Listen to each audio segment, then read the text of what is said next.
Yo, what is up, everybody? I guess it's another wine and words of encouragement. I'm your host, J. Todd Gunter, and let's get right into it today. Today we are in France, and we're talking about the Cambouget, or Cambouget. I'm not sure how they pronounce it. This is the 2021 rosé, right? So this is a little bit older rosé than I normally would be drinking on camera, at least, because I do drink rosé. I don't care how old it is, but on camera they tend to want rosé to be drunk from like either the previous year or maybe at the most 2 years back. But yeah, this one has a little age on it, I guess you want to say. This is 2021. This is 70% Grenache Noir and 30% Syrah, if I'm not mistaken. Yeah, sorry, opposite way. 70% Syrah, 30% Grenache Noir. Let's get right into this on the nose. So I get cranberry on the nose. Also get a little bit of raspberry here too. There's also like a little bit of like an oxidative and earthy note here, which is interesting. I get white flowers also. Perfectly ripe white peach. And a little bit of white pepper. Let's go ahead and taste it and see if everything's translating. Nice focused fruit here, great concentration. Finishes long. This is all berries up front. It gets into a little bit more stone fruit in the mid palate. Very fresh and lively finish here. Tastes a little bit more.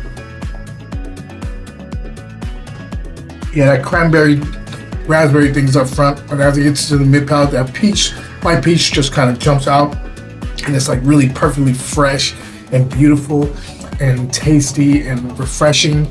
And then it gets to the finish and you get a little bit more of like kind of like this like white pepper thing going on, which is really cool. I really dig this wine quite a bit. This is indeed a Porch Pounder. If you can get your hands on this wine, definitely do it. I don't know if I showed you the label, but here's the label again. And yeah, I highly recommend this wine. Now let's get into the words. So I'm gonna start this session of words off like this.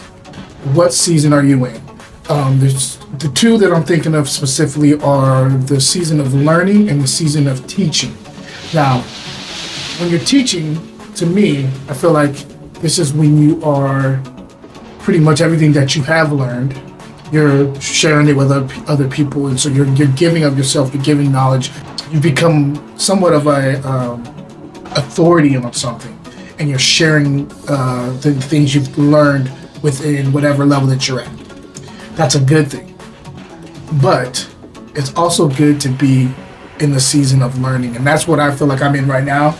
I think a lot of times when someone becomes really, really good at sharing things that they have become an authority of, they get stuck in that. Feel like they always have to be the smartest person in the room. They always have to be the person that is always teaching instead of sometimes receiving a message.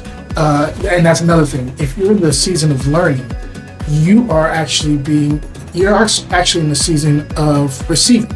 So meaning you're receiving a blessing, you're receiving knowledge, and that's a good place to be too. Humble yourself.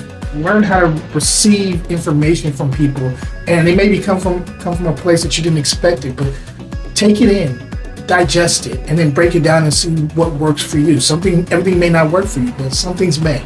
So understand the difference between a teaching season and a learning season, and why both are beneficial. But don't be afraid to be in the learning season, because it will, first of all, help you navigate this life thing and learn how to deal with your ego within that too, because a lot of times our egos are what keep us from thinking that we can learn from somebody else, period.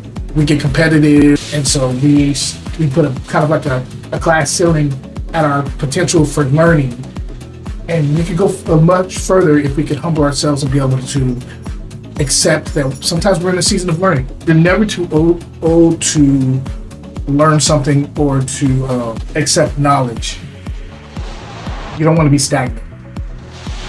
And that's pretty much all I have for you guys today. Hope you guys are having a wonderful day, and until next time, cheers.